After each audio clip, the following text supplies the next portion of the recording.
Eu confesso que às vezes eu me sinto frustrado. É que eu administro muitos sites e blogs da minha rede e mais dois canais no YouTube. E não tenho tempo de fazer mais de um vídeo por semana para cada um dos canais. Mas a velocidade de fatos e escândalos no Brasil é tão avassaladora que o ideal seria que eu fizesse pelo menos um vídeo por dia para este canal aqui. E do jeito que as coisas vão, daqui a pouco seria preciso fazer um vídeo a cada hora no mínimo. Não há quem aguente esse ritmo e eu tenho muitas coisas para fazer todos os dias.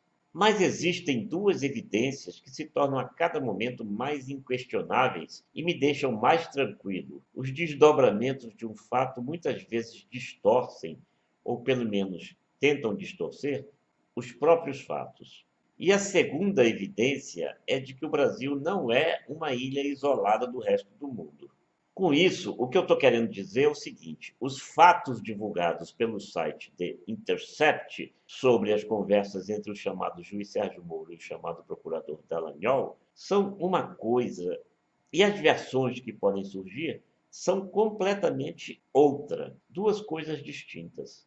Então, vamos ao que interessa, porque este não pode mais continuar sendo um país de supostos ingênuos. E seria um excesso de ingenuidade inadmissível imaginar que o site iria divulgar fatos tão graves sem estar munido de provas robustas sobre todas essas conversas.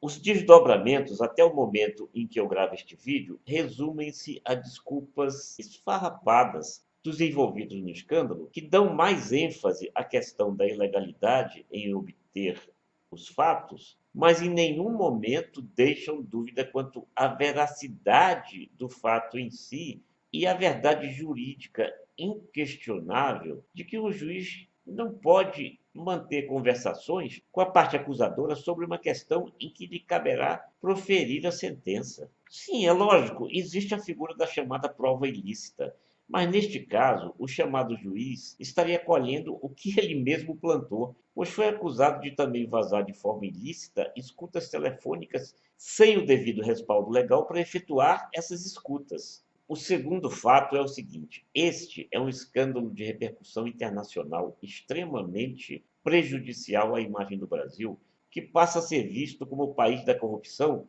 em que a própria justiça se mostra corrupta. Revela também o desmoronamento ético e moral que deixa o Brasil numa posição de fragilidade insuportável se os desdobramentos, e aí vem os desdobramentos, não forem efetivos e igualmente inquestionáveis. E isso não apenas do ponto de vista jurídico, como também moral e ético, porque a opinião pública pode, mais uma vez, dividir-se entre os imparciais e os excessivamente ingênuos, entre aspas, na avaliação dos fatos. Mas a opinião internacional não é tão ingênua assim, nós temos que admitir. E o Brasil, como nós frisamos desde o início, não é uma ilha isolada do mundo.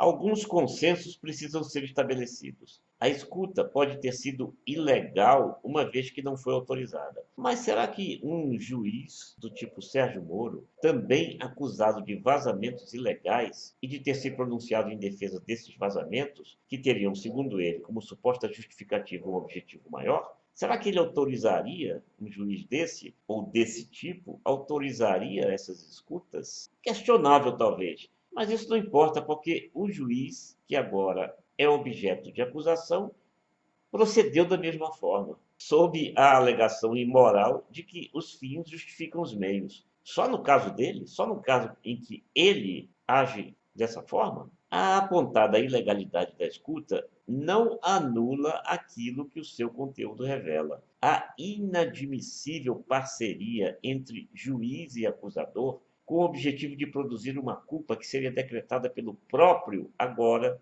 suposto juiz. Será que ele merece ser chamado assim? Olha, não se trata aqui de esquerda ou de direita. Corrupção não escolhe ideologia. Chegou o momento de acabar de uma vez por todas com a idiotia crônica de estabelecer esse parâmetro meramente maniqueísta. Muitos, evidentemente, vão dizer que os fatos divulgados não inocentam Lula. Nem me parece que seja este o objetivo. Ninguém aqui está se precipitando em adiantar que Lula é inocente. Mas é inegável que tudo o que veio a público agora escancara que todo o processo foi viciado e manipulado de maneira a produzir provas sobre as quais o próprio procurador admitiu ter dúvidas. Seriam provas forjadas, então, ou, no mínimo, provas frágeis? Isso é suficiente para anular todo o processo. Não há país sério no mundo que possa tolerar a colaboração mútua entre juiz e acusador do réu. Isso atropela de forma mortal toda a trajetória da investigação e da posterior condenação. Como eu já frisei, após eu gravar este vídeo, surgirão muitos desdobramentos do caso, mas isso não anula essas premissas.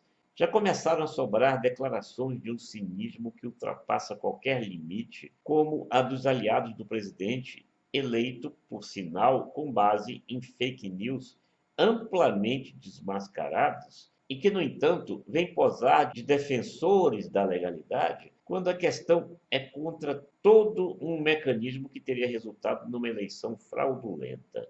Esses mesmos aliados fingem se esquecer de que esse é um escândalo de repercussão internacional, como nós já frisamos. Vários sites no Brasil e em outros países passam a ter acesso a declarações gravadas pelo próprio juiz acusado, tentando justificar os vazamentos ilegais que ele mesmo promoveu. Ou seja, o rigor jurídico passa a valer apenas para os outros e não para o juiz, exatamente quem deve se comprometer com esse rigor em obediência às leis? Não custa repetir, o Brasil não é uma ilha e o contexto internacional não absorve enganações. De país apontado como empenhado em combater a corrupção, escancara-se agora que combate-se a corrupção com ações corruptas de agentes da lei. Nós já temos a essa altura uma reação já comprovadamente em cadeia de rejeição até mesmo da presença do presidente eleito em eventos no exterior, mesmo antes da divulgação de fatos tão graves quanto esse mais recente. No Brasil, é costume de muitos querer tapar o sol com a peneira, mas isso não vale para o resto do mundo. Se não houver uma resposta efetiva e rigorosa quanto a esse episódio, quem perde é o Brasil, cuja imagem já vem sendo desgastada no mundo inteiro por sucessivos fatos desabonadores e por uma trajetória política sempre conturbada na história brasileira. Nós não estamos aqui tomando partido de quem quer que seja. Qualquer brasileiro decente tem o direito de perguntar: quando vão fazer o Brasil parar de passar vergonha?